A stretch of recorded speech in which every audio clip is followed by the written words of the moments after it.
फातिमा की रानी माँ, प्रभु यीशु की माँ, आसरा तू ही है माँ।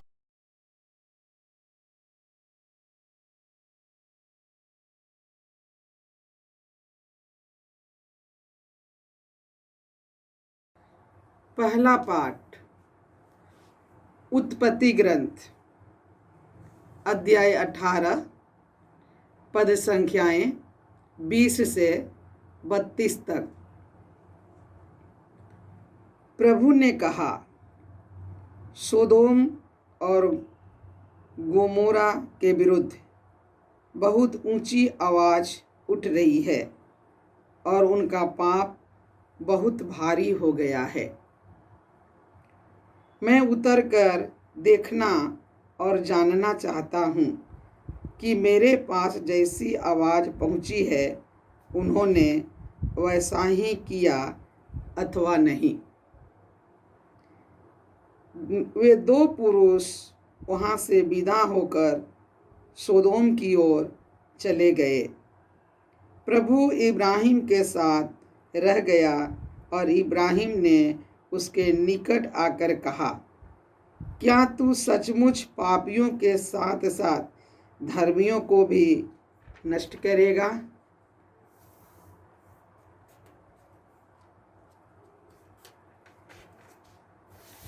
नगर में शायद 50 धर्मी हैं, क्या तू उन्हें सचमुच नष्ट करेगा? क्या तू उन 50 धर्मियों के कारण जो नगर में बसते हैं उसे नहीं बचाएगा? क्या तू पापी के साथ साथ धर्मी को भी मार सकता है? क्या तू धर्मी तथा पापी दोनों के साथ एक सा व्यवहार कर सकता है? तू यह कैसे कर सकता है? क्या समस्त पृथ्वी का न्याय करता अन्याय कर सकता है? प्रभु ने उत्तर दिया, यदि मुझे नगर में 50 भी धर्मी मिले तो मैं उनके लिए पूरा नगर बचाए रखूँगा। इस पर इब्राहिम ने कहा, मैं तो मिट्टी और राख हूँ, फिर भी क्या मैं अपने प्रभु से कुछ कह सकता हूँ? हो सकता है कि 50 में 5 कम हो। क्या तू 5 की कमी के कारण नगर नष्ट करेगा? उसने उत्तर दिया, यदि मुझे नगर में 45 धर्मी भी मिले तो मैं उसे नष्ट नहीं करूँगा। इब्राहिम ने फिर उससे कहा, हो सकता है वहाँ केवल 40 मिले। प्रभु ने उत्तर दिया, 40 के लिए मैं उसे नष्ट नहीं करूँगा। तब इब्राहिम ने कहा, मेरा प्रभु क्रोध न करे और मुझे बोलने दे। हो सकता है कि वहाँ केवल 30 मिले। उसने उत्तर दिया, यदि मुझे वहाँ 30 भी मिले तो मैं उसे नष्ट नहीं करूँगा। इब्राहिम ने कहा, तू मेरी दुष्टता क्षमा कर। हो सकता है कि केवल 20 मिले। और उसने उत्तर दिया, 20 के लिए मैं उसे नष्ट नहीं करूँगा। इब्राहिम ने कहा, मेरा प्रभु बुरा ना माने तो मैं एक बार और निवेदन करूँगा। हो सकता है कि केवल 10 मिल जाए। और उसने उत्तर दिया, 10 के लिए भी मैं उसे नष्ट नहीं करूँगा। यह प्रभु की वाणी। ईश्वर को धन्यवाद। भजन अनुवाक्य। हे प्रभु, जिस दिन मैंने तुझे पुकारा उसी दिन तूने मेरी सुनी। हे प्रभु, जिस दिन मैंने तुझे पुकारा उसी दिन तूने मेरी सुनी। हे प्रभु, मैं सारे हृदय से तुझे धन्यवाद देता हूँ, क्योंकि तूने मेरी सुनी है। मैं स्वर्गदूतों के सामने तेरा गुणगान करूँगा और तेरे पवित्र मंदिर को दंडवत करूँगा। अनुवाक्य। हे प्रभु, जिस दिन मैंने तुझे पुकारा उसी दिन तूने मेरी सुनी। हे प्रभु, जिस दिन मैंने तुझे पुकारा उसी दिन तूने मेरी सुनी। तेरे अपूर्व प्रेम और सत्य प्रतिज्ञता के कारण मैं तुझे धन्यवाद देता रहूँगा। जिस दिन मैंने तुझे पुकारा उसी दिन तूने मेरी सुनी और मुझे आत्मबल प्रदान किया। अनुवाक्य। हे प्रभु, जिस दिन मैंने तुझे पुकारा उसी दिन तूने मेरी सुनी। हे प्रभु, जिस दिन मैंने तुझे पुकारा उसी दिन तूने मेरी सुनी। प्रभु महान है, वह दीनों पर दया दृष्टि करता और घमंडियों से मुंह फेर लेता है। तू विपत्ति में मेरी रक्षा करता और मेरे शत्रुओं को निराश कर देता है। अनुवाक्य। हे प्रभु, जिस दिन मैंने तुझे पुकारा उसी दिन तूने मेरी सुनी। हे प्रभु, जिस दिन मैंने तुझे पुकारा उसी दिन तूने मेरी सुनी। तूने हाथ बढ़ाकर मुझे बचा लिया है। तेरा दाहिना हाथ मेरी रक्षा करता रहता है। हे प्रभु, तेरा प्रेम चिरस्थायी है। अपनी सृष्टि को सुरक्षित रखने की कृपा कर। अनुवाक्य। हे प्रभु, जिस दिन मैंने तुझे पुकारा उसी दिन तूने मेरी सुनी। हे प्रभु, जिस दिन मैंने तुझे पुकारा उसी दिन तूने मेरी सुनी। दूसरा पाठ। कलोसियों के नाम संत पौलुस का पत्र, अध्याय 2, पद संख्याएं 12 से 14 तक। आप लोग बपतिस्मा के समय मसीह के साथ दफनाए गए और उन्हीं के साथ पुनर्जीवित भी किए गए हैं, क्योंकि आप लोगों ने ईश्वर के सामर्थ्य में विश्वास किया, जिसने उन्हें मृतकों में से पुनर्जीवित किया है। आप लोग पापों के कारण और अपने शरीर के खतने के अभाव के कारण मर गए थे। ईश्वर ने आप लोगों को मसीह के साथ पुनर्जीवित किया है और हमारे सब अपराधों का क्षमा किया है। उसने नियमों का वह बंधपत्र जो हमारे विरुद्ध था रद्द कर दिया और उसे क्रूस पर ठोक कर उठा दिया है। प्रभु की वाणी। ईश्वर को धन्यवाद। जय घोष। आलेलुया, आलेलुया। प्रभु कहते हैं, संसार की ज्योति मैं हूँ। जो मेरा अनुसरण करता है उससे जीवन की ज्योति प्राप्त होगी। आलेलुया।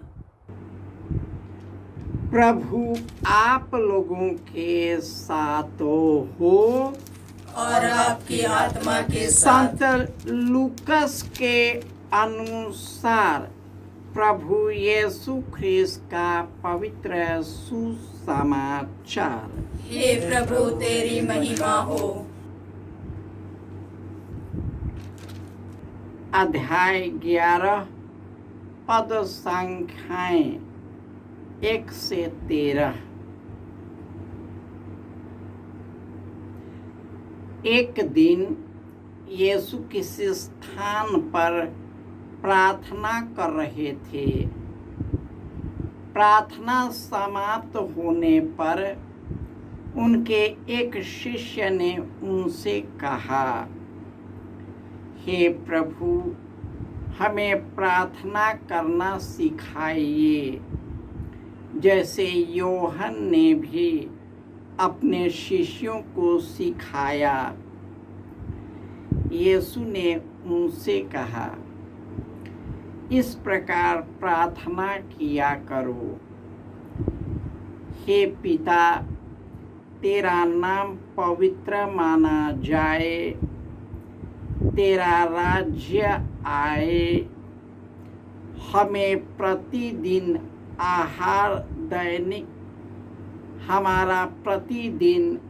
हमारा दैनिक आहार दिया कर, हमारे पाप क्षमा कर, क्योंकि हम भी अपने सब अपराधियों को क्षमा करते हैं, और हमें परीक्षा में न डाल।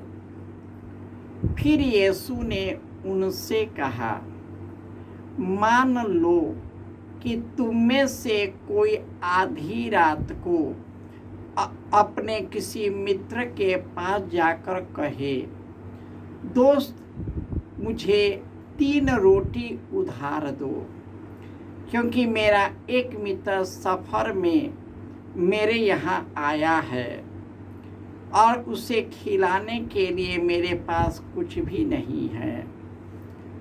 और वह भीतर से उत्तर दे, मुझे तंग ना करो, अब तो द्वार बंद हो चुका है, मेरे बाल बच्चे और हम सब बिस्तर पर है, मैं उठकर तुमको नहीं दे सकता। मैं तुमसे कहता हूँ, वह मित्रता के नाते भले ही उठकर उसे कुछ न दे, किंतु उसके आग्रह के कारण वह उठेगा और उसकी आवश्यकता पूरी कर देगा।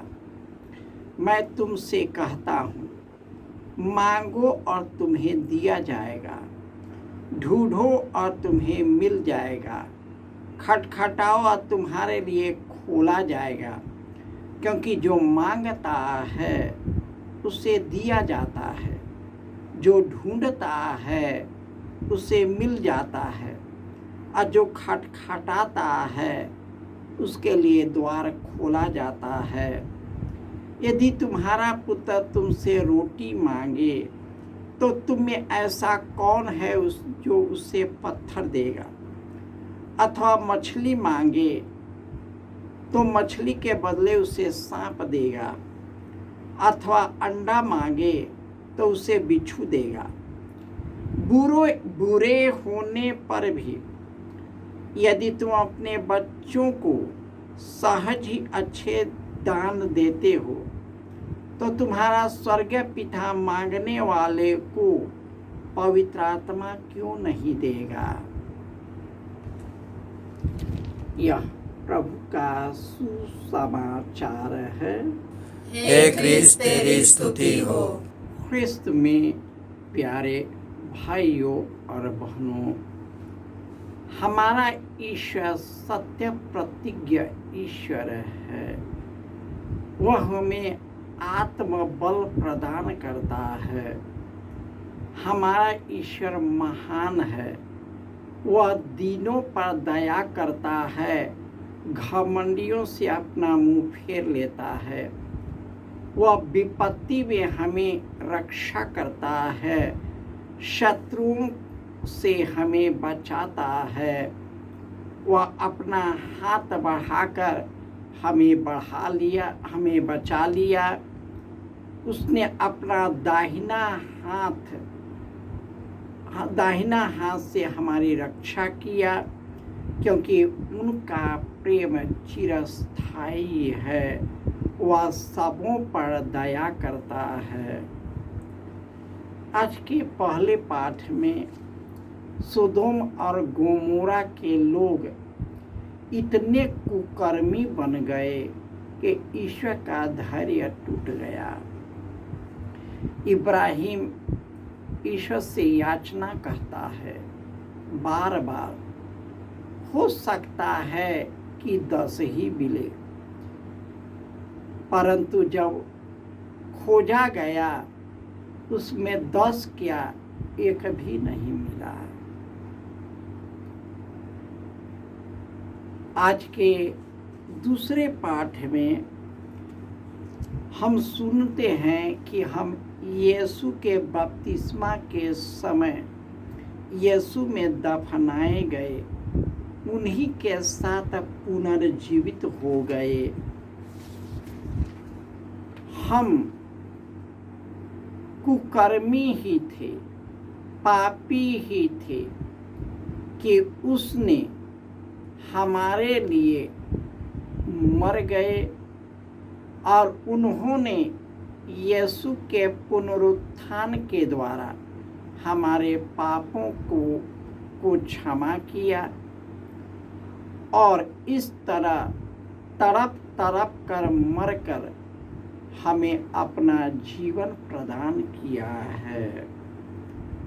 वही प्रभु यीशु हमें प्रार्थना करना सिखाते हैं कि हे प्रभु, तेरा नाम पवित्र माना जाए, तो जो राज्य स्वर्ग में है वह पृथ्वी पर पूरा हो।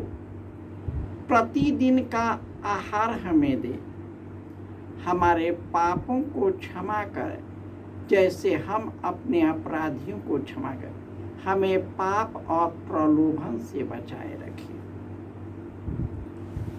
और उन्होंने 2 दृष्टांत के द्वारा बताया है कि यदि रात को कोई व्यक्ति आपके पास आ जाए और अपने दोस्त से अनुग्रह करे और वह कहे द्वार बंद हो गया, हम सो रहे हैं, परंतु बार बार आग्रह के कारण वह उठेगा और वह आपकी मदद करेगा। इस प्रकार यीशु कहते हैं, मांगो और तुम्हें दिया जाएगा, ढूंढो और तुम्हें मिल जाएगा, खटखटाओ और तेरे लिए द्वार खोला जाएगा। क्योंकि जो मांगता है उसे दिया जाता है, जो ढूंढता है उसे मिल जाता है, और जो खटखटाता है उसके लिए द्वार खोला जाता है। ईश्वर कहते कि तुम में ऐसा कौन है जो तेरा पुत्र तुमसे रोटी मांगे और तुम उसे पत्थर देगा, अथवा मछली मांगे तो सांप दोगे, या अंडा मांगो तो बिच्छू दोगे। यदि तुम बुरे होते हुए भी अपने बच्चों को अच्छी चीजें देते हो तो तुम्हारा स्वर्गीय पिता मांगने वाले को पवित्र आत्मा क्यों नहीं देगा। पवित्र आत्मा सब कुछ की ईश्वर के रहस्य की भी था लेता है। जब हम पवित्र आत्मा से भर जाते हैं, ईश्वर की कृपा से भर जाते हैं, ईश्वर का वचन हमारे जीवन में सक्रिय हो जाता है, तो ईश्वर खुद अपनी कृपा कर देता है। मनुष्य पाप पर पाप करता जाता है और सोचता है कि मैं पाप करता जाऊं, हमारी विपत्ति दूर रहे। मनुष्य पश्चाताप करने, अपनी गलतियों को स्वीकार करने से कतराता है। आज के कई लोग हैं, गरीब से लेकर के अधिकारी, नेता और शासक तक अपनी गलतियों को स्वीकार करने को तैयार नहीं हैं। यही कारण है कि वे अपने घर के लिए, बच्चों के लिए, समाज के लिए, देश के लिए, राष्ट्र के लिए एक बहुत बड़ा रोड़ा बन जाते हैं। न अपनी सहायता कर पाते हैं, न दूसरों की सहायता कर पाते। परंतु यदि हम ईश्वर के साथ रहते हैं, पवित्र आत्मा की कृपा से भर जाते हैं, उसका वचन हमें सक्रिय होता है, परिस्थितियां कितना भी विकट क्यों न हो, हम नहीं घबराते, हम नहीं डरते, क्योंकि ईश्वर हमारा हाथ थाम लेता है और हमें बचाते रहता है। तो आइए, यीशु ने जो प्रार्थना हमें सिखाई है वह प्रार्थना हमारे जीवन में घर कर जाए, ताकि ईश्वर का राज्य हमारे जीवन में, हमारे परिवार में, हमारे बाल बच्चों में, हमारे आसपास में और पूरे विश्व में आ जाए, ताकि सभी खुशहाल रहे, सुखी रहे, आबाद रहे, एक दूसरे की मदद करे और एक दूसरे की सेवा के द्वारा ईश्वर की सेवा कर सके। जय यीशु।